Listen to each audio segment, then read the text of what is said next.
Sejam bem-vindas a mais um episódio de Santas dos Últimos Dias. Eu sou Bianca Beck E eu sou Elisa Luxim. e hoje nós vamos estudar os capítulos de 2º Nefi, 20 ao 25.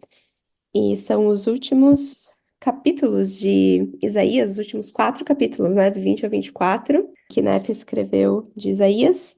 E daí no capítulo 25 são as profecias de Nefi e a explicação dele sobre as profecias de Isaías.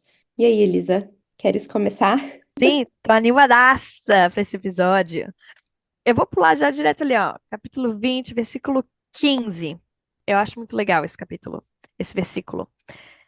E tá em conexão com outras coisas que eu li mais pra frente. Mas fala assim: gloriar-se-á o machado contra quem corta com ele?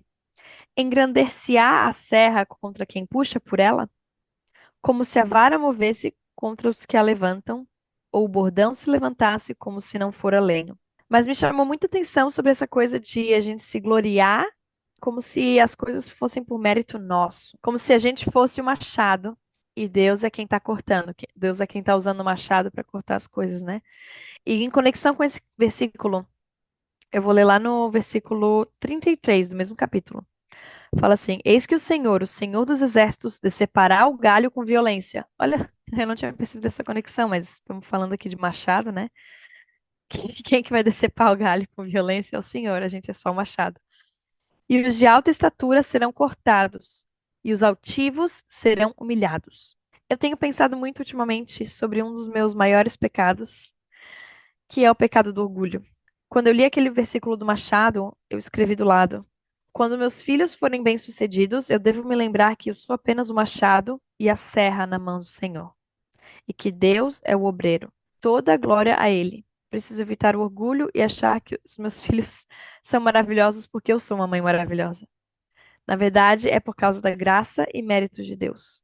Se os meus filhos estão sendo bem-sucedidos, se eles estão, né, aprendendo, se eles são tão bonitinhos, fofinhos e maravilhosos, legal, mas eles são filhos de Deus acima de tudo. E se eu estou sendo um machado eficiente, é porque Deus está trabalhando através de mim. Toda a glória para Ele.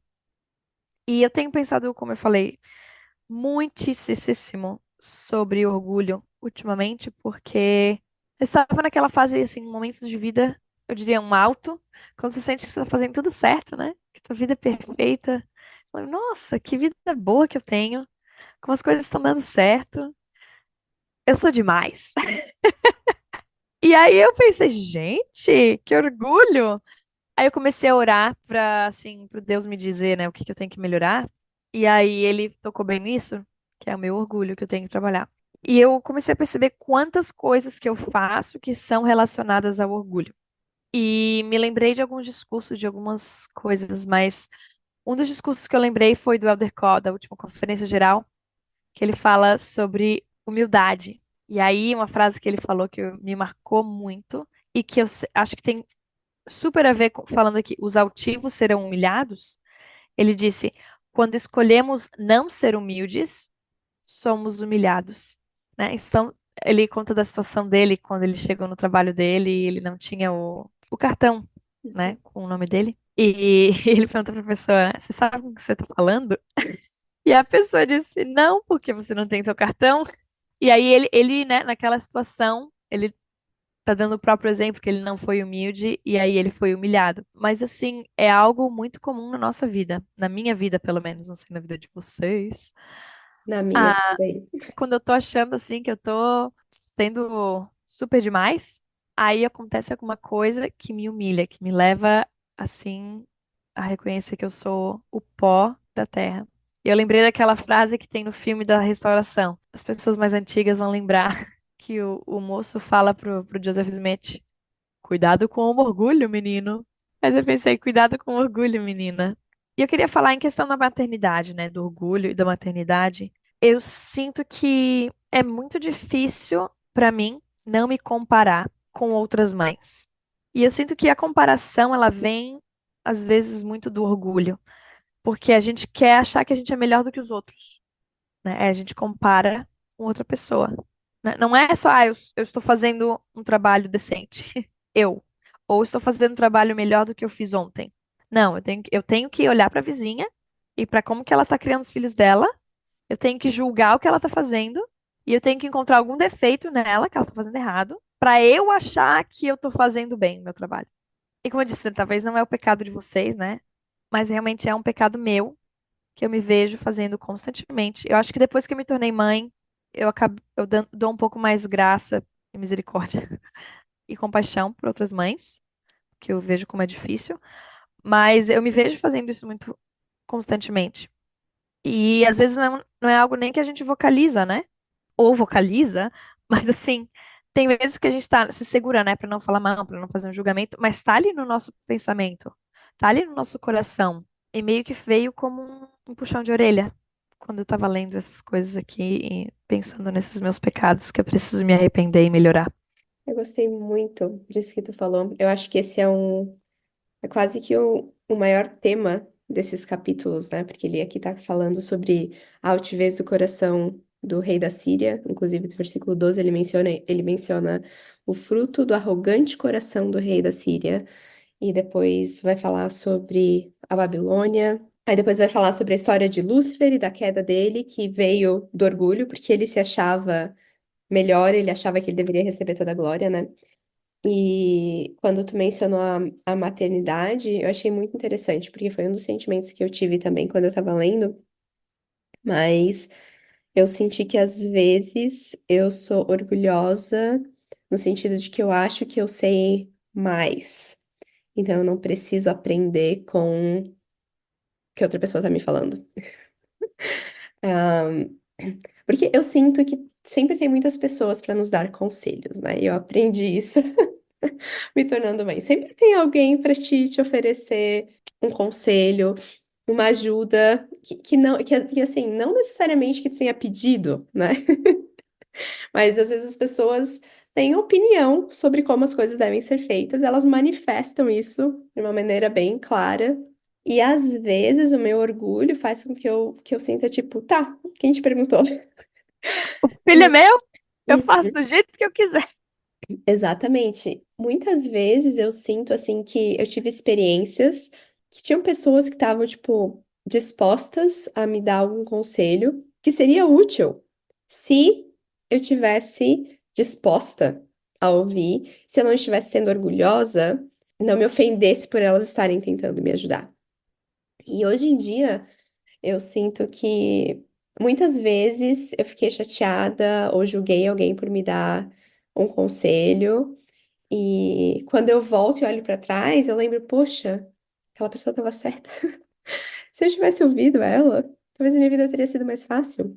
Claro que no meu caso, eu sinto que existem muitas peculiaridades na adoção em si. Existe muito estudo por detrás, então existe muita preparação. Eu tive muito mais tempo para me preparar para me tornar mãe do que tu teve quando tu descobriu que tu estava grávida do Imo, né? Ou dos gêmeos. Teve ali os 9 meses e se vira nos 30 nesses 9 meses para tentar aprender o que tu poderia ali e depois tu aprende quando a criança nasce, né? E eu tive 10 anos para me preparar, porque eu já sabia que eu ia adotar e foi isso que eu fiz. Na verdade, eu fiquei 7 anos me preparando e lendo, estudando. E eu já tinha autores de livros de parentalidade favoritos e dava conselho para qualquer mãe que quisesse me perguntar, mesmo sem ser mãe, bem metida. Mas daí, quando eu me tornei mãe, isso acabou sendo quase que a minha queda ali, né? Porque eu achava que eu sabia o suficiente. Então, né, quem é essa pessoa para querer me dar um conselho se eles nem entendem a minha situação? Porque, como eu disse, né, a adoção é uma questão, é peculiar, é diferente, e porque tem estudos que falam sobre isso e não sei o quê. Então, eu me vi muito caindo nessa armadilha, assim, de achar que eu sabia mais e que eu não precisava de conselho de alguém, mas depois perceber que, poxa, eu deveria ter ouvido. E se eu tivesse ouvido, teria sido mais fácil. Então, hoje em dia, eu acho que eu sou bem mais. Tô me tornando, né? Nem sempre eu ainda faço isso muito, mas eu tô me tornando um pouco mais suscetível a conselhos. Esses dias, uma amiga da igreja, eu comentei assim um desafio, e na hora ela, Tu tem que fazer isso. E o meu primeiro instinto foi, né? Quem te perguntou? Mas logo depois eu me corrigi e pensei, por que não? Por que não tentar? Vai que me ajuda. Vai que é útil, né? Não custa nada. Hum. Eu já sei que eu não sei tudo mesmo, já quebrei a cara quantas vezes. Enfim, mas eu achei isso muito interessante. Obrigada. De nada, mas o que tu falou aí de quantas vezes que eu fiz erros, né? Que as pessoas me deram um conselho, tentaram me ajudar e eu meio que fui orgulhosa. Me Uhum. lembrou, na hora que tu falou, me lembrou assim a situação que aconteceu quando os gêmeos nasceram. Eu acho que foi a terceira ou quarta noite que a gente estava em casa com eles. E o Thomas não dormia por nada nesse mundo. Nada, nada, nada, nada nesse mundo. E aquela noite, a minha mãe veio me ajudar. Passou a noite comigo, né?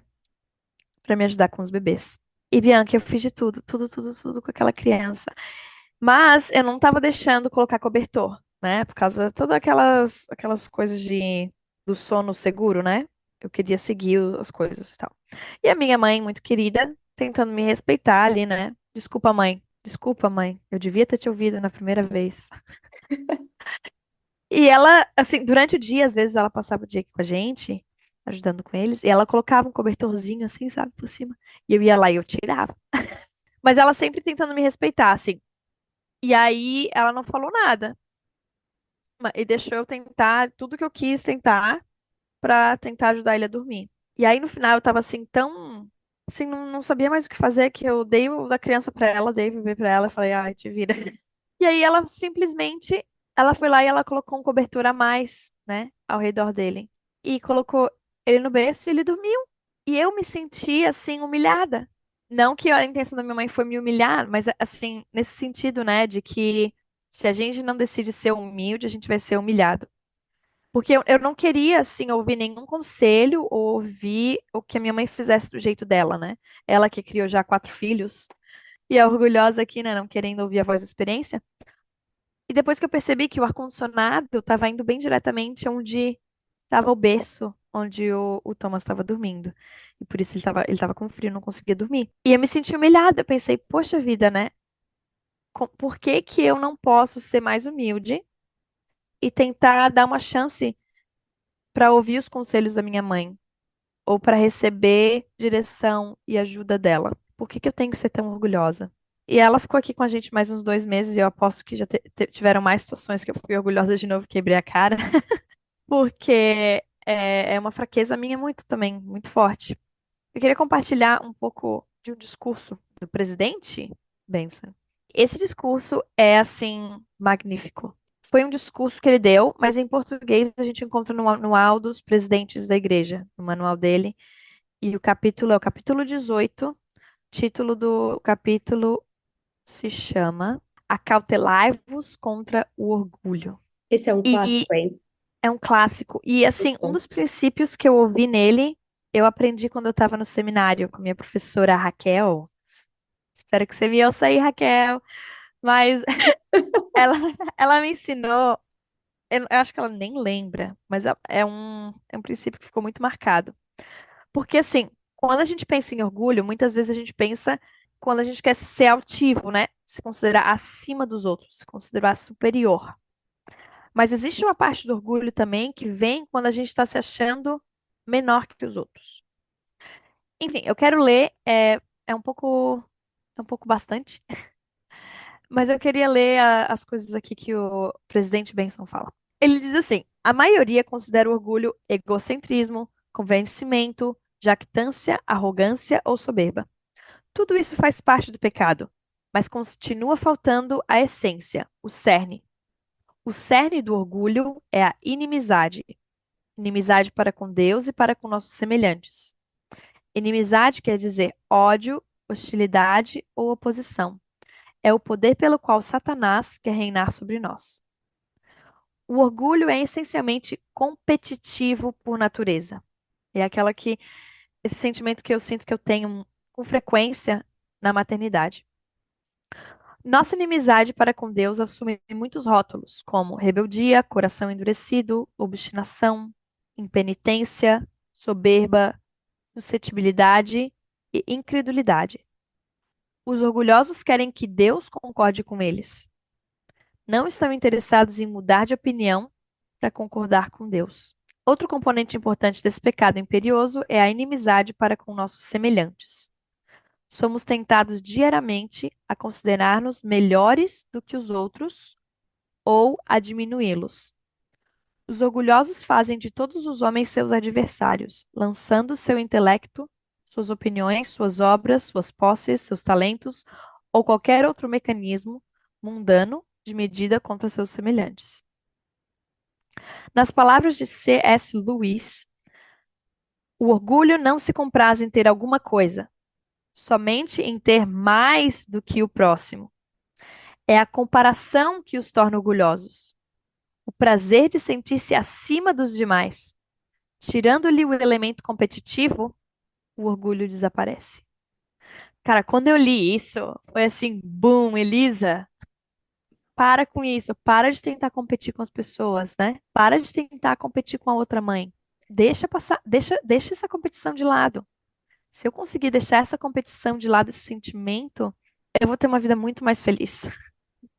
Mas ele continua falando aqui, ó, que é quando fala sobre a questão que eu falei da inferioridade, né?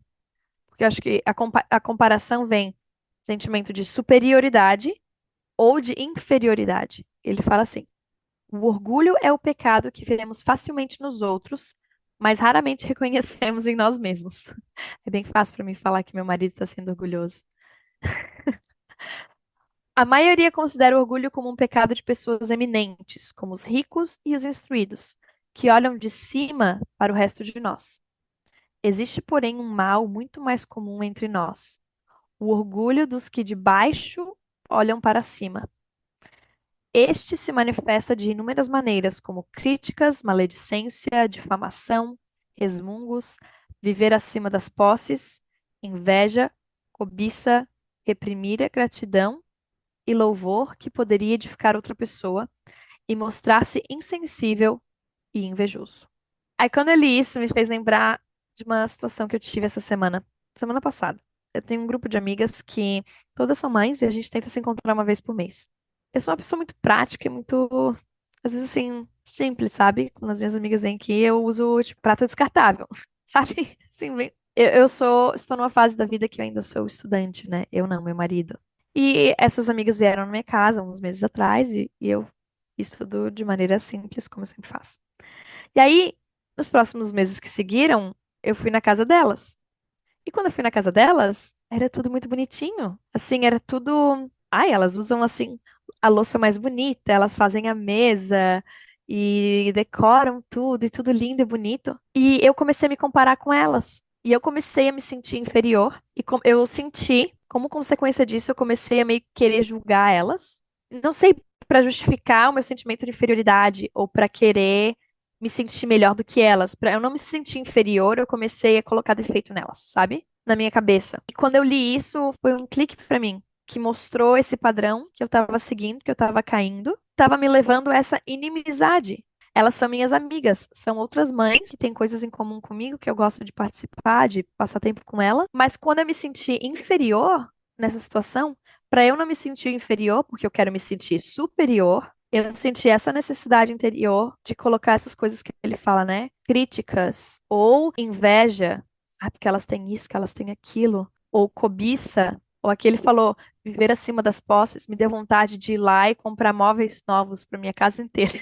E assim, e aí vários outros pecados começaram a vir como consequência. Ingratidão, né? De achar que a minha casa é feia, que a minha casa é isso ou aquilo. Ou aí eu comecei a colocar defeito em mim mesma, né? Achando que eu sou desajeitada, que eu sou relaxada, que eu sou descuidada. E tudo isso veio por causa dessa comparação e dessa competição. Eu não sei, eu espero que isso ajude outras pessoas, porque para mim foi assim, abrir os meus olhos e eu não sei exatamente como eu vou mudar isso, mas acho que o primeiro passo eu tomei, que é o de reconhecer. E agora é algo que eu preciso trabalhar para destruir essa comparação e esse sentimento de inimizade e para eu me tornar humilde e conseguir construir caridade, amor pelas outras pessoas e parar de ficar me comparando. Eu tenho certeza absoluta que todas as pessoas que estão ouvindo aqui conseguem, de alguma forma, simpatizar com esse teu sentimento. porque não tem uma pessoa vivente que nunca passou por uma situação dessa. Eu sinto que eu diria que é comum, que é algo normal do dia a dia, que faz parte do homem natural e é algo que a gente precisa estar lutando contra. Eu sei porque eu sinto isso. Eu tenho amigas e muitas vezes eu me sinto inferior em uma questão ou outra. E eu consigo entender 100% esse teu sentimento. Inclusive, enquanto estava falando, eu fiquei refletindo sobre as minhas ações e sobre os momentos que eu me sinto inferior. E daí fica aquela pergunta, né? O que que é mais importante para você? É manter o teu orgulho intacto ou é as amizades com as suas amigas? É manter o teu orgulho intacto ou é ter um bom relacionamento com teu marido?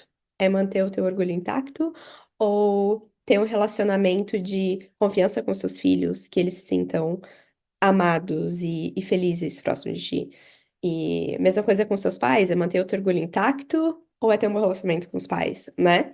Porque pra mim é isso, assim, o que que é mais importante? É eu estar certa ou é o amor que eu sinto pelas pessoas ao meu redor? Sabe quão eu não sei, porque às vezes eu sinto que o orgulho faz com que a gente queira ser tão superior, ou ser tão melhor, ou tá tão certo que começa a sentir como se as outras coisas meio que não fossem tão importantes, né? Ou as pessoas não são tão importantes.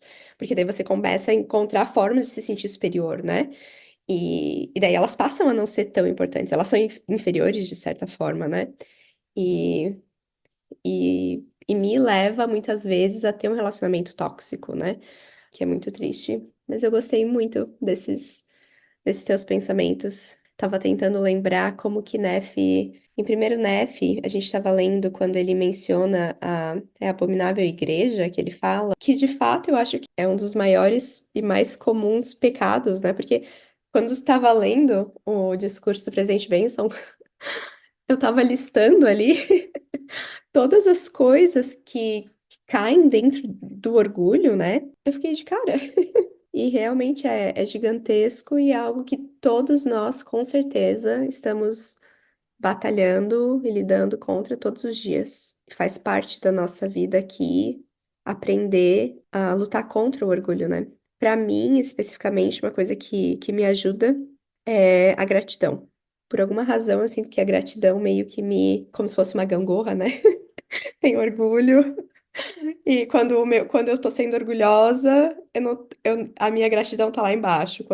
E daí quando eu tô, assim, bem focada em ser grata e ter a perspectiva mais abundante, o orgulho tá mais lá embaixo. E esses sentimentos que vêm, né, com orgulho são menores. E é por isso, eu já comentei isso no passado, mas que a gente, toda noite aqui em casa, a gente fala as nossas 3 gratidões antes de dormir. E é algo que é importante pra mim e que me ajuda a lembrar das coisas que eu tenho, das bênçãos que eu recebo. Isso faz com que eu não me sinta tão inferior. No capítulo 21, bem no início, tá falando sobre o tronco de Jessé. No versículo 2, eu achei muito interessante a referência que faz ao Espírito Santo. E eu vou ler, depois eu explico o que eu achei legal. E repousará sobre ele o Espírito do Senhor, o espírito de sabedoria e entendimento, o espírito de conselho e de fortaleza, o espírito de conhecimento e de temor ao Senhor. No 3 aí, e falou a rápido de entendimento no temor do Senhor, e não julgará segundo a vista dos seus olhos, nem repreenderá segundo o ouvir dos seus ouvidos. Geralmente, quando a gente fala do Espírito Santo, a gente fala sobre as coisas mais básicas, eu sinto, assim, como ele testifica de Jesus Cristo, como ele nos ajuda a nos lembrar, do Pai Celestial de Jesus Cristo, enfim. E eu achei tão legal pensar que, claro, tá falando sobre Jesus Cristo aqui, mas então, assim como Jesus Cristo tinha o Espírito, nós temos também, né? Para aqueles que foram batizados na igreja e fizeram um convênio com Deus, né? A gente promete que a gente vai tomar o nome de Jesus Cristo sobre nós e outras coisas. E daí Deus promete que a gente vai ter a companhia do Espírito conosco. Então, eu sei que, como aqui nesse versículo diz, né, que o Espírito repousou sobre Jesus Cristo, ele também repousa sobre nós, né? Quando a gente está guardando os mandamentos, fazendo o que é certo, a gente tem a companhia do Espírito conosco. Eu achei muito legal que disse que, além do Espírito repousar sobre ele, o Espírito deu a ele espírito de sabedoria, entendimento, de conselho e de fortaleza, de conhecimento e de temor ao Senhor. E eu fiquei pensando sobre a maternidade e sobre não só a maternidade, mas tudo, né? A gente precisa dessas coisas para viver nesse mundo e para passar pelas experiências que a gente passa no dia a dia, talvez no trabalho ou como esposa, nos nossos relacionamentos com as nossas amigas, nosso relacionamento com os nossos familiares e nas dificuldades que a gente tem. E como representantes de Jesus Cristo, tendo o Espírito conosco, a gente também pode receber essas bênçãos. Eu gostei no versículo 3 quando fala que e não julgará segundo a vista dos seus olhos, nem repreenderá segundo o ouvido dos seus ouvidos. Claro que aqui está falando sobre Jesus Cristo, mas eu acredito que é algo que a gente pode também ter na nossa vida, especialmente a parte que fala nem repreenderá segundo ouvir de seus ouvidos, porque eu acho que é muito fácil você fazer um julgamento rápido, né? Eu sinto que, pra mim, às vezes, quando eu tô atucanada, estressada, cansada, sei lá, na correria do dia a dia, e minha filha fala alguma coisa, meio de atravessado, eu ouço aquilo na hora já, assim, minha vontade é de, tipo, dar um. Dá uma voadeira. Aham. E E eu fiquei pensando sobre não repreender segundo o ouvido dos meus ouvidos, e me lembrou algo que eu aprendi há muito tempo, que muitas vezes aquilo que sai dos nossos filhos não é necessariamente o que eles estão tentando comunicar. Aquilo que eles falam não é necessariamente aquilo que eles estão tentando comunicar, mas existe muitas vezes uma razão por detrás, ou porque eles ainda não são adultos, estão se desenvolvendo, estão aprendendo como se expressar, eles não conseguem expressar aquilo que eles realmente querem falar. E você precisa realmente não repreender segundo ouvir de seus ouvidos. Eu lembro, eu tive uma experiência muito interessante com isso quando eu era babá aqui nos Estados Unidos. Cuidava de umas crianças, de uma família. E o menino, geralmente, ele era muito pacífico e bondoso. Eu cheguei pra cuidar dele e ele tava, mas impossível, assim. Ele tava respondendo. Era um comportamento tão diferente daquele que eu tava acostumada dele que fiquei muito surpresa. E o meu primeiro momento, primeira coisa, a primeira vez que ele me respondeu foi: Harry, não, não é assim que a gente faz. E meio que repreendi de primeira. E ele me olhou tão chocado assim e continuou com o comportamento, continuou. E daí eu lembrei, não, mas espera aí, será que ele só não tá conseguindo me dizer o que que é que ele precisa? Aí eu comecei a pensar, o que que será que mudou? Por que que o Harry tá assim? Aí eu lembrei que o pai dele tava viajando. Fazia uma semana que o pai dele tava viajando. E eu pensei, será que é isso? Eu chamei ele, abracei ele e eu falei, ah, Harry, parece que você tá tendo um dia difícil hoje, hein? Você quer um abraço? Aí ele falou, sim. Falei, será que você tá sentindo saudade do seu pai? E quando eu falei isso, ele começou a chorar. Oh. Aham, ele deitou no meu peito e chorou. Ele tinha 4 aninhos. Eu lembro que eu fiquei bem surpresa, assim, porque eu acho que aquele era o ponto que estava dolorido. Isso estava refletindo no comportamento dele, mas ele não sabia como externar isso. Talvez era um sentimento muito grande para ele, algo que estava machucando o coraçãozinho, ou realmente ele não sabia como. Quantas vezes eu erro nisso aqui em casa? Muitas vezes eu não, principalmente agora nessa fase de transição. Minha filha fez 11 anos essa semana que passou. Uhul! Então a gente tá bem naquela fase de transição assim. E eu acho que muitas vezes eu erro em não, na correria do dia a dia, de não perceber que talvez tenha alguma coisa por detrás de um comportamento, que vai além do que eu consigo ver e do que eu estou ouvindo, e que eu preciso parar, observar e pensar no comportamento por detrás, ou no sentimento por detrás, em vez de só repreender, sabe? Claro, Jesus Cristo é perfeito nisso, mas eu acho que a gente pode tentar aplicar isso na nossa vida. E eu sei que para mim seria muito útil se eu aplicasse com mais frequência. Bianca, eu gostei muito que tu falou desses versículos, porque são versículos que também me chamaram a atenção e eu que eu tive sentimentos um pouco bem semelhantes. Tu falou ali dos versículos 2, 3, e eu queria juntar o 4 e o 5 também. Tu falou sobre o julgamento, né? Como que a gente pode julgar os nossos filhos. Eu vou ler de novo o 3. E falará rápido de entendimento no temor do Senhor, e não julgará segundo a vista dos seus olhos, nem repreenderá segundo o ouvir dos seus ouvidos. 4. Julgará, porém, com retidão os pobres, e repreenderá com equidade em favor dos mansos da terra. E no 5, e a retidão será o cinto dos seus lombos e a fidelidade o cinto dos seus rins. E através desses versículos eu fui marcando assim características que eu quero desenvolver como mãe, né? Ali no versículo 2, sabedoria, entendimento, espírito de conselho, de fortaleza, conhecimento, temor ao Senhor. E aí, julgar segundo a vista dos olhos de Deus e não nos meus. Julgar com retidão, repreender com equidade, e aí depois fala retidão e fidelidade. E eu acho muito interessante que ele colocou várias dessas características relacionadas com a questão de julgamento. E daí tu entrou na questão de falar de julgar os nossos filhos. E aí eu encontrei Mosias 29:12. Porque às vezes a gente fala muito sobre não julgar, né? Inclusive, estava falando sobre isso na questão do orgulho. Mas acho que existem julgamentos e julgamentos, né? Claro, uma coisa é julgar uma pessoa que tu não conhece e que tu não tem necessidade de julgar ela. Mas existem momentos em que nós precisamos fazer julgamentos. Isso tem a ver quando a gente tem que repreender, educar, ensinar, disciplinar os nossos filhos, né? E aí no Mosias 29:12 diz assim: Ora, é preferível que um homem seja julgado por Deus do que pelo homem, porque os julgamentos de Deus são sempre justos, mas os julgamentos do homem nem sempre são justos. E eu fiquei pensando como que eu posso julgar como Deus julgaria. Nos momentos em que eu sou chamada a fazer julgamentos, que eu preciso fazer esses julgamentos, como que eu posso fazer esses julgamentos da mesma maneira que Deus faria esses julgamentos? E aí eu gostei muito que tu mencionou ali o exemplo do Henry e a questão de ver as necessidades por trás do mau comportamento e me lembrou de uma citação do presidente Spencer W. Kimball, que vem de uma lição que eu aprendi sobre necessidades e fala assim: Jesus via o erro do pecado, mas também conseguia ver o pecado como algo decorrente de profundas necessidades insatisfeitas do pecador. Isso lhe permitia condenar o pecado sem condenar a pessoa.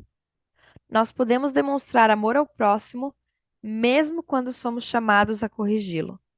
Precisamos ser capazes de, ele usa essa palavra difícil, pers perscrutar sua vida com suficiente profundidade para ver as causas fundamentais de seus insucessos ou falhas. Tem esse conceito que eu acho muito interessante, como ele está falando aqui, quando alguém tem um comportamento inapropriado, um comportamento difícil, a razão daquele comportamento difícil está muito mais embaixo, né? Qual é a raiz daquele comportamento? E existe um modelo que eu uso em terapia com os meus clientes, quando alguém tem um mau comportamento, às vezes com casais, né? Digamos, seu marido chega em casa meio esquentadinho, ou o exemplo que tu deu do Henry, né? Os comportamentos vêm de sentimento, né? A pessoa está sentindo alguma coisa. Existem sentimentos primários e sentimentos secundários. Os sentimentos primários, o que acontece com eles é que às vezes a gente não se sente confortável o suficiente para compartilhar eles, ou a gente nem reconhece, como exemplo das crianças, né? Às vezes elas não têm o vocabulário, elas não têm autoentendimento para poder descrever: eu tô com saudade do meu pai.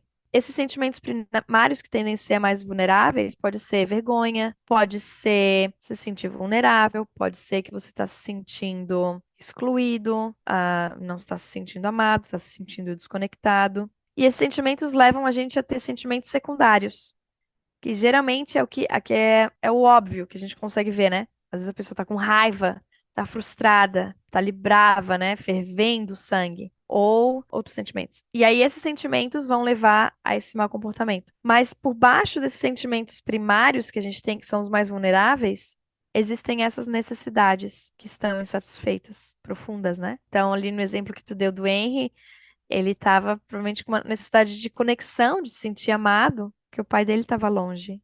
Ele não estava recebendo aquele amor, aquele carinho do pai dele, que estava longe, por uma questão logística ali. Não é que o pai dele não amava ele, mas ele não estava sentindo aquele amor. E aí ele teve esses sentimentos de sentir saudade, de sentir triste, de sentir vazio.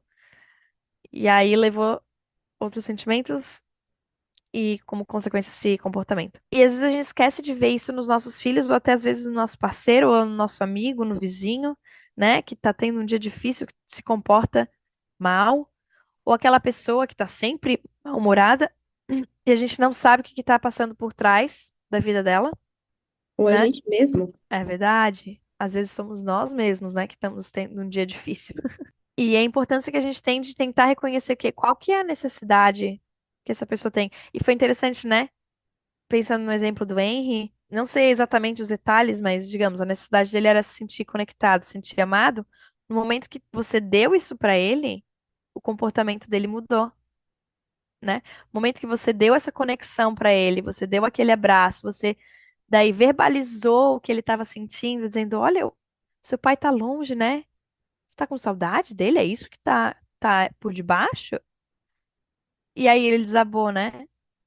Quando aquela necessidade foi oferecida para ele, quando aquela necessidade foi suprida, o comportamento mudou completamente. E acho que essa importância, Deus, ele consegue julgar perfeitamente porque ele sabe completamente qual que é a nossa necessidade. Ele oferece para nós essa empatia, esse amor, essa oportunidade de suprir as nossas necessidades. Se a gente quer julgar como Deus julga, nós precisamos também ter essa empatia e buscar entender e então suprir essas necessidades profundas dos nossos filhos. Então, eu adorei o exemplo que tu deu. Eu lembro quando eu aprendi sobre isso que tu falou, na faculdade, há muitos anos atrás. E eu lembro de uma das atividades que a gente teve que fazer, um dos trabalhos da faculdade, era conversar com uma pessoa próxima, se você é casada, conversar com o seu cônjuge e perguntar quais são algumas das suas necessidades que você sente que não estão sendo supridas. E ter, assim, uma conversa bem aberta, claro, e fazer isso deixando o orgulho lá longe, né? E realmente ouvir a pessoa. E eu lembro, assim, que eu e meu marido, a gente teve uma conversa que foi muito interessante. Algumas das necessidades que ele mencionou, eu não fazia ideia. Eu não fazia ideia que eu não estava suprindo. E eu lembro de mencionar para ele coisas que eu precisava e que ele não sabia também. Mas que eu esperava que ele soubesse, porque eu sinto que muitas vezes existe essa dinâmica, assim, esse jogo que a gente espera que a outra pessoa saiba o que a gente precisa sem que a gente fale. Porque daí vem o orgulho de novo, né? Porque se eu falar, eu me sinto humilhada de ter que pedir por isso. E na realidade, a outra pessoa não, o objetivo dela não é te machucar, né? Se a gente pudesse deixar o orgulho de lado e realmente mencionar, olha, eu preciso, sei lá, que você me diga mais vezes que você me acha bonita. Não sei, eu sinto falta de ser elogiada. Eu sinto falta de passar mais tempo conversando, ou de. Eu sinto que, às vezes, quando eu te falo as coisas, não tá prestando atenção. Então, talvez seria legal se a gente tivesse um tempo pra sentar e conversar com mais frequência, sem o celular. Não sei, sabe? E eu acho que isso, eu tô falando aqui do relacionamento conjugal, né? Mas isso ainda é mais importante para os nossos filhos. Porque eu sinto que, como adultos, a gente tá meio que num mundo diferente do deles, né? E eu sinto que para as crianças e para a gente é mais difícil a gente conseguir, eles conseguirem simpatizar com a gente, obviamente, né? Com os nossos sentimentos, e a gente com o deles muitas vezes. Então a gente precisa estar mais atentos para tentar descobrir quais são as necessidades que eles têm, que, na minha opinião, talvez seja um pouco mais fácil, porque as necessidades de uma criança, elas são muito mais básicas, se você comparar com a do adulto. Talvez não, talvez você discorde comigo, Elisa, mas eu acho, assim, que talvez seja mais fácil de suprir elas pra gente, pra mim como adulta, e mais fácil de identificar elas, porque eu já fui criança, eu já passei pelos mesmos momentos, eu meio que entendo, principalmente com a minha filha, sendo mulher, eu entendo muitas das coisas que ela tá passando. Eu acho mais fácil do que com meu marido, por exemplo. Tem coisas assim que eu realmente não faço ideia, né? Eu não cresci com ele, não sei como foi a infância dele. Claro, depois de 12 anos casados, hoje em dia eu entendo muitas coisas, e eu sei muitas coisas sobre a infância dele, entendo da onde que vem algumas das necessidades, quais os baldinhos de necessidade que eu preciso estar enchendo com frequência, né? Mas, assim, eu gostei que tu falou. sobre. Porque esse é um princípio que ele é aplicável para qualquer relacionamento, né? Uhum, Como a gente falou com relacionamento conjugal, mas com as crianças, eu acho que tem uma camada que é a falta da criança ser capaz de reconhecer as próprias necessidades. uhum, O meu filho não vai dizer, mamãe, eu não tô me sentindo amado hoje. Vai uhum, falar isso. 3 anos, uhum. né? Não tá me dando atenção Aham. suficiente. Exato. Ele vai falar, mamãe, brinca comigo. Ou ele vai ficar bravo, né? Porque eu tô trabalhando. Ou ele vai vir aqui tentar me chamar a atenção, Uhum, fazer alguma coisa, né? É muito diferente. uhum, E aí vem nós, como adultos, que temos essa capacidade, ou se não temos ainda, precisamos nós desenvolver primeiro essa capacidade de reconhecer quais são as nossas necessidades, quais são as necessidades comuns, para daí então poder ensinar para eles uhum, a expressar isso da maneira correta, né? Digamos, eu vou ler aqui as necessidades que, de acordo com esse modelo, quais são algumas das necessidades mais profundas. Segurança, então isso pode ser segurança física, mas pode ser segurança emocional também. Amor e conexão, autonomia, né? Nossos filhos, nossas crianças precisam de autonomia. E às vezes elas também estão brigando por isso, né? A gente quer fazer por elas e elas querem fazer sozinhas, às vezes gera uma briga ali, porque elas querem essa autonomia. Respeito e justiça, né? Eu sinto que talvez eu ainda não tenho muito disso, mas logo logo vai existir mais esse senso de justiça também por causa de ter irmãos, né? Crescimento e progresso, competência e aceitação. Sentir que eles são aceitos da maneira que eles são. Claro, isso não é a mesma coisa que aceitar mau comportamento, né? Mas aceitar eles com as características, até com os defeitos que eles têm. O que eu acho muito interessante dessa escritura é que fala as coisas que a gente precisa ter, né? E eu acho que elas são essenciais nesse processo do que a gente está falando. Sabedoria, entendimento, espírito de conselho. Nós precisamos saber ter esse espírito de poder aconselhar, de poder guiar, de poder ajudar elas. De conhecimento, de fortaleza, de ter fortaleza para controlar a nossa própria raiva, em vez de reagir às coisas, né? Realmente ser proativo e agir da melhor maneira.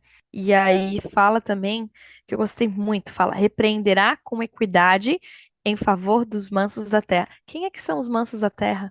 São as crianças. Não existe nada mais manso do que uma criança. Eles são os mansos da terra. A gente precisa repreender, mas com equidade. E eu sinto que é com justiça de ser bondoso com eles também, de dar graça para eles e dar um espaço para eles sentirem todos aqueles sentimentos malucos que eles estão aprendendo, né? Talvez eles nunca sentiram inveja antes. Primeira vez que eles veem que uma criança do vizinho tem um brinquedo e que eles não têm. E quantas, falando do orgulho, né? Que a gente falou antes, né? Quantas vezes a gente sente isso, né? Ah, porque minha amiga tem isso, eu não tenho, e a gente começa a ter dificuldade com aquele sentimento de inveja. Mas quando é o nosso filho que vem pedir o brinquedo que o vizinho tem, a gente diz, ai, que menino enxerido, que menino ingrato, que, né? A gente começa a julgar. Qual é a necessidade que ele tem aqui? Como é que eu posso suprir essa necessidade? E ensinar para ele um princípio que tudo bem ele não ter o que o outro tem, mas que ele possa se sentir seguro, que ele possa sentir que ele é respeitado, que eu trato ele de forma justa. Então, acho que tem muita coisa para pensar sobre todos esses conceitos. E a gente podia ficar aqui falando assim. horas e horas sobre tudo isso. Mas a gente tem mais 3 capítulos ainda.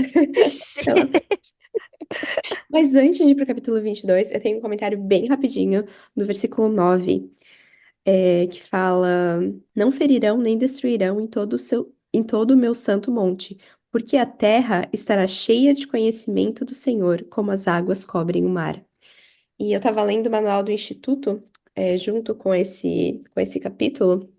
E eu achei interessante que tem uma citação que fala assim: Hoje em dia, estamos assistindo uma explosão de conhecimento a respeito do mundo e seus povos, mas os povos do mundo não experimentaram uma expansão proporcional do conhecimento de Deus e de seu plano para seus filhos. No que se refere a este assunto, o que o mundo precisa não é de mais erudição e tecnologia, mas sim de mais retidão e revelações. Quando eu li esse versículo e essa citação, eu fiquei pensando que nós podemos ajudar a cumprir essa profecia dentro do nosso próprio lar, ao ensinar o evangelho e encher o nosso lar de conhecimento do Senhor. Fazendo isso, enchendo o nosso lar de conhecimento do Senhor, os nossos filhos vão estar cheios desse conhecimento, quem sabe eles vão poder passar isso para frente, né? Mas a gente vai estar ajudando, de certa forma, a cumprir essa profecia. Claro, pregando o evangelho para outras pessoas também, né? Mas eu estava pensando mais sobre a maternidade, sobre a nossa própria casa.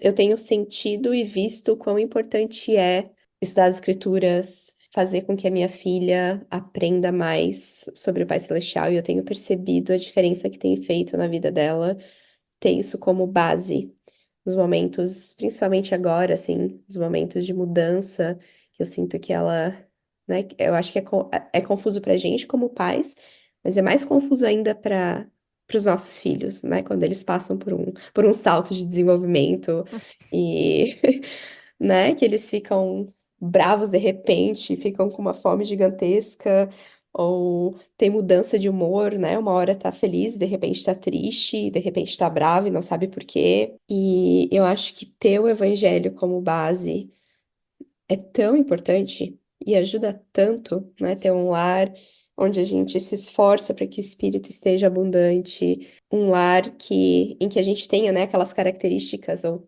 se esforce para ter aquelas características que a gente mencionou ali agora há pouco, mas um lar cheio do conhecimento do Senhor faz diferença. Eu gostei disso.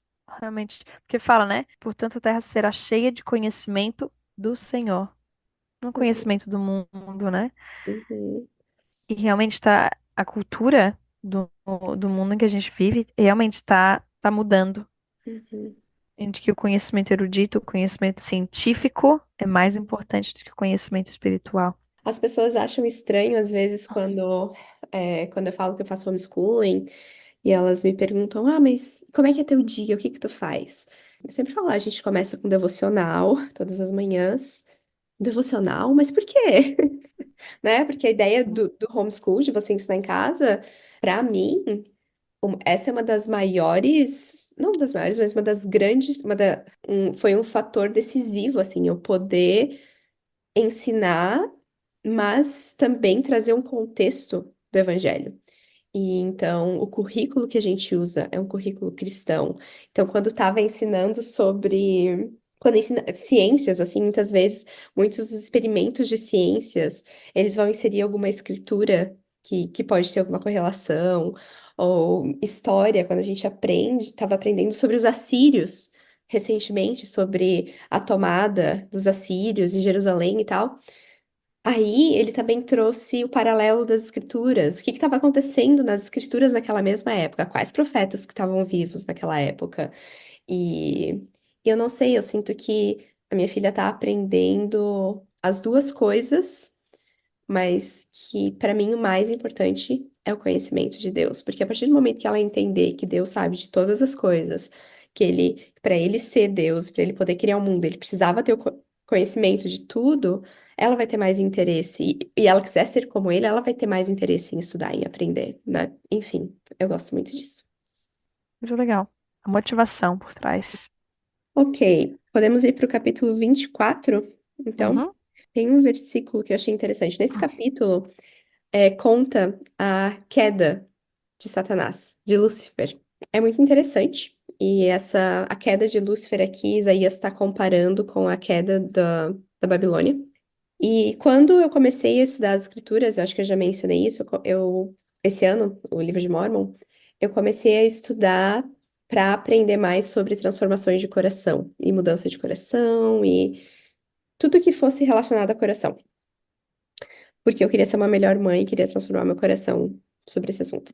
Então eu marco, né? Toda vez que aparece coração, eu marco e coloco um marcador de página, assim. E aqui no versículo 13, tá falando sobre Lúcifer e fala: Pois disseste em teu coração. Então, antes de Lúcifer fazer qualquer coisa, de agir, ele primeiro disse no coração dele. Esse é um padrão que eu observei, tenho aprendido ao estudar as escrituras e estudar sobre esse assunto, é que o nosso coração é o catalisador, assim, eu diria que é o que. Mas começa no nosso coração. Então, nesses meus estudos sobre o coração, eu percebi vários padrões, assim, de como o nosso coração afeta a nossa mente e o nosso comportamento. E eu tenho aprendido que tudo inicia no coração. E é por isso que o Espírito Santo age diretamente no nosso coração. E é por isso que a gente precisa da companhia do Espírito Santo, e é por isso que o Espírito nos ensina diretamente no nosso coração. Coração, né? Que no caso aqui nas escrituras fala coração, mas eu acho que é um simbolismo para os nossos sentimentos, né? Eles têm uma influência muito grande em como a gente age. Nas escrituras, geralmente, o Senhor menciona um coração. Tem várias formas, né? Os termos que ele usa para coração. Ele fala sobre mudança de coração, sobre um coração aberto, receptivo, fala sobre um coração novo coração, fala sobre coração quebrantado. E uma das coisas que eu aprendi, e eu escrevi aqui quando eu estava lendo sobre isso, é que o nosso coração, ele precisa estar sendo alimentado com coisas boas e coisas que vão nos aproximar de Deus. Quando a gente alimenta o nosso coração com pensamentos ou com coisas que fazem com que a gente tenha sentimentos que vão nos afastar de Deus, fica muito difícil para o Espírito poder nos influenciar, porque isso faz com que o nosso coração fique duro, como fala nas Escrituras. E daí eu escrevi. Quando o coração não está aberto, há limites para a influência que o espírito pode ter. Uma experiência espiritual penetrante é mais difícil de acontecer se o nosso coração está duro. Eu já experimentei isso. E a gente falou sobre o orgulho antes, e nesse caso aqui, Lúcifer está sendo orgulhoso, né? Eu sinto que o orgulho, para mim, é um dos sentimentos primários que fazem com que o meu coração fique duro. Assim, é batata. Comecei a me comparar, comecei a julgar, comecei a ter inveja, ciúme. O meu coração endurece e eu preciso prestar muita atenção. Ao estudar sobre esse tópico, eu comecei a ir um pouco além e aprender sobre como que eu posso tentar ensinar ou ajudar a minha filha a ter um coração aberto e ter um coração suscetível ao espírito. Porque a gente pensa que, mas ela tem o arbítrio, né? Minha filha tem o arbítrio dela, só ela pode fazer isso. De certa forma, sim. Porém, como mãe ou como pais, a gente tem uma influência muito grande sobre o coração dos nossos filhos. Porque, primeiro, eles confiam na gente, né? Eles entregam o coraçãozinho deles pra gente. Uhum. Muitas vezes. Outras vezes, dependendo da forma como a gente lida com as situações, às vezes eles meio que guardam o coraçãozinho deles pra eles, porque eles, né, não querem ser machucados, né? Existe isso também. Mas quando a gente tem o coração dos nossos filhos, é uma expressão estranha, mas eu não sei como falar diferente. Quando a gente tem o coração deles, a gente tem a habilidade de influenciar eles pro bem. E tem várias escrituras que meio que mostram exemplos disso, sobre como o nosso coração é influenciado. E eu vou só deixar as referências aqui, porque são muitas, seria muito para ler.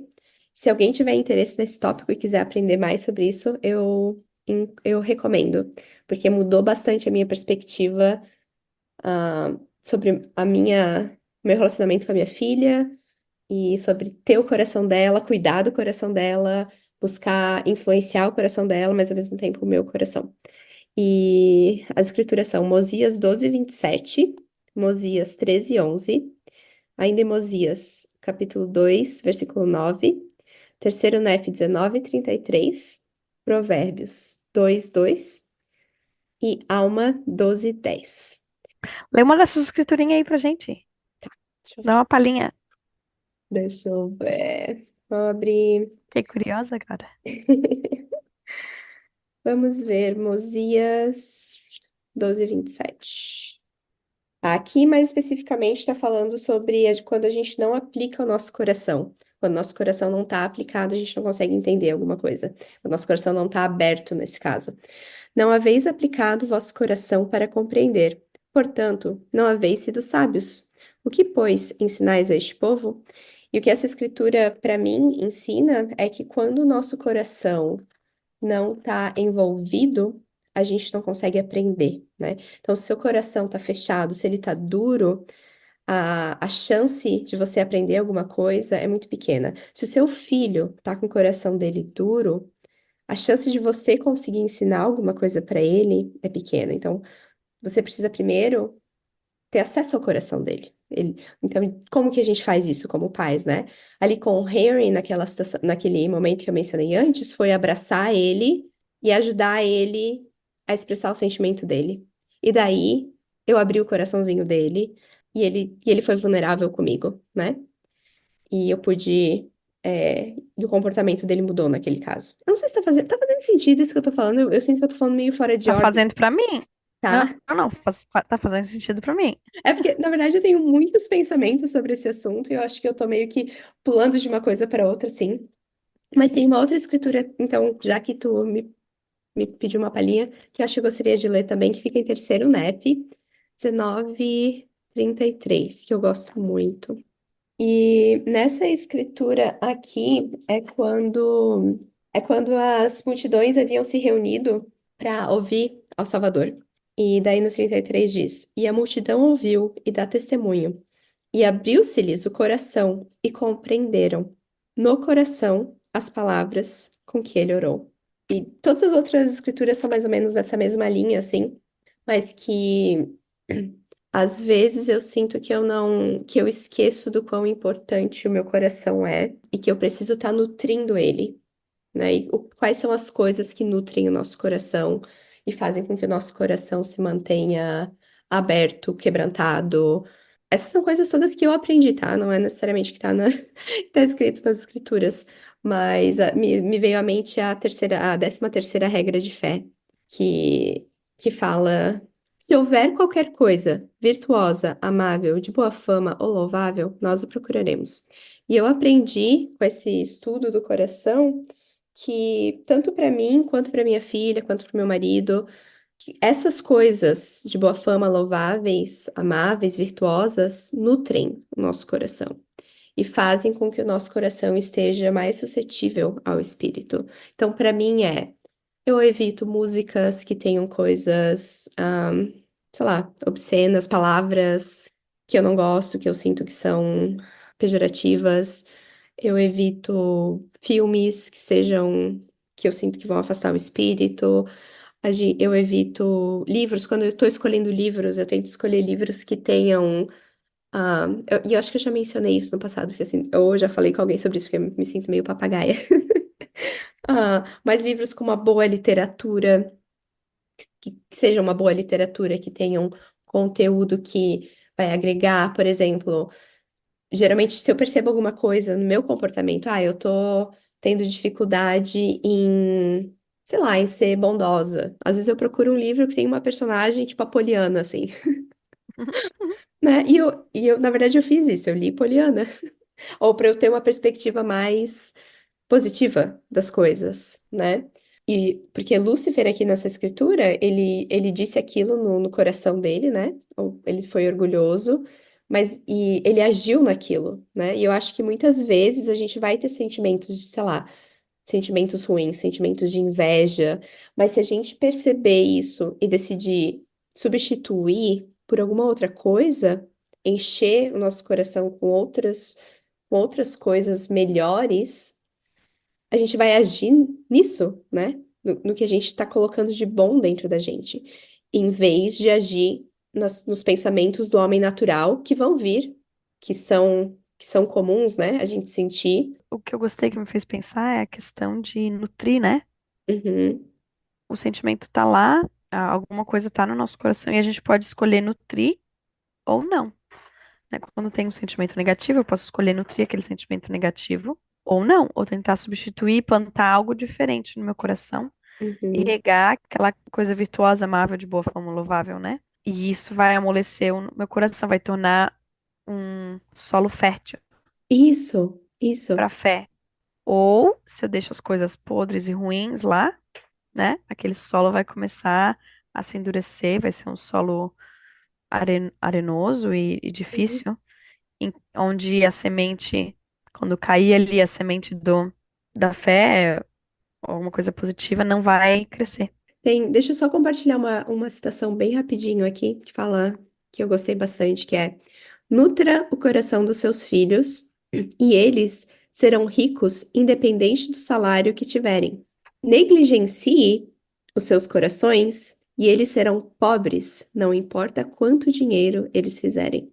Nossa, Achei tão legal. E eu não sei quem foi que disse isso, porque mas eu imagino que tenha sido uma pessoa que se chama Marlene Peterson. Ela tem um site que fala só sobre a educação do coração. Eu gosto muito dela. Foi tu que me falou sobre ela. foi? Me fez lembrar agora que eu quero voltar a Uhum. ouvir as coisas dela. Isso. E ela tem, assim, muitas frases sobre isso, sobre esse assunto. Um site inteiro, na verdade, só de educação para mãe. Muito legal, que eu adoro. É, ela fala sobre educar o coração. Uhum. Muito bom. Tá, eu queria terminar aqui falando um pouco sobre os versículos 23 e 26 do capítulo 25. Fala assim: Pois trabalhamos diligentemente para escrever, a fim de persuadir nossos filhos e também nossos irmãos a acreditarem em Cristo e a reconciliarem-se com Deus, pois sabemos que é pela graça que somos salvos depois de tudo o que pudemos fazer. Versículo 26. E falamos de Cristo, regozijamo-nos em Cristo, pregamos a Cristo, profetizamos de Cristo e escrevemos de acordo com nossas profecias para que nossos filhos saibam em que fonte procurar a remissão de seus pecados. Eu acho muito legal porque esses versículos eles meio que vão juntos, né? Tá falando a razão pela qual Nefe, e eu acredito todos os profetas, e deve ser a nossa razão de nós falarmos sobre Jesus Cristo, de nós trabalharmos diligentemente para ensinar sobre Jesus Cristo no nosso lar. Porque no final das contas, nós precisamos ajudar nossos filhos a entenderem que é pela graça de Cristo que todos nós somos salvos. E ele fala no 23, né, depois de tudo que pudemos fazer, eu gostaria de substituir, né, mesmo depois de tudo que nós pudemos fazer, não importa o quanto a gente fizer, nada do que nós fizemos é o que nos salva. O que nos salva é a graça de Cristo. Ou, apesar de tudo que pudemos fazer, apesar dos nossos erros, apesar das nossas dificuldades, apesar dos nossos problemas, é pela graça de Cristo que nós somos salvos. E eu acho que ele está enfatizando aqui, é um versículo logo depois do outro já, falando trabalhar diligentemente. E fala também falar de Cristo, regozijar em Cristo, pregar a Cristo, profetizar de Cristo, escrever sobre ele.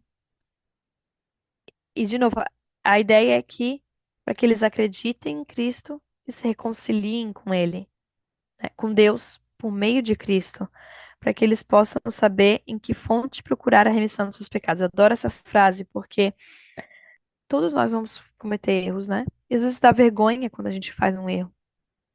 Dá vergonha, dá vontade de desistir, dá um desânimo, né? A gente quer esconder, mas existe uma fonte em que nós podemos buscar essa remissão, que nós podemos buscar se arrepender, que podemos buscar sermos limpos novamente. E essa única fonte é Jesus Cristo. E se nós não falarmos, se nós não apontarmos para Jesus Cristo, quem que vai apontar? Quem é que vai ensinar os nossos filhos onde buscar esse perdão, onde buscar essa limpeza, essa santidade, essa remissão de pecados? Né? É a nossa responsabilidade primordial.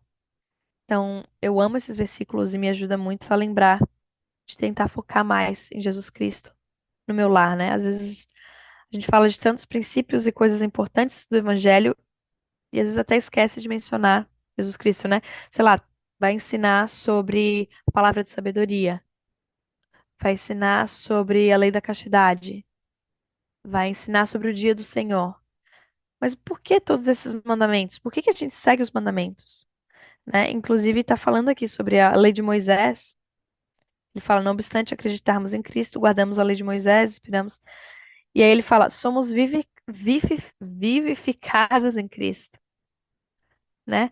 Todas essas leis, todos esses mandamentos, todas essas coisas que a gente faz, por que que a gente faz? É por Jesus Cristo, que é Ele quem nos salvou. Então me chamou a atenção de eu tentar agora buscar, eu ensino com os meus filhos no meu viver, no meu dia a dia, mencionar o nome dele, Jesus Cristo, com mais frequência e ensinar mais sobre Jesus Cristo.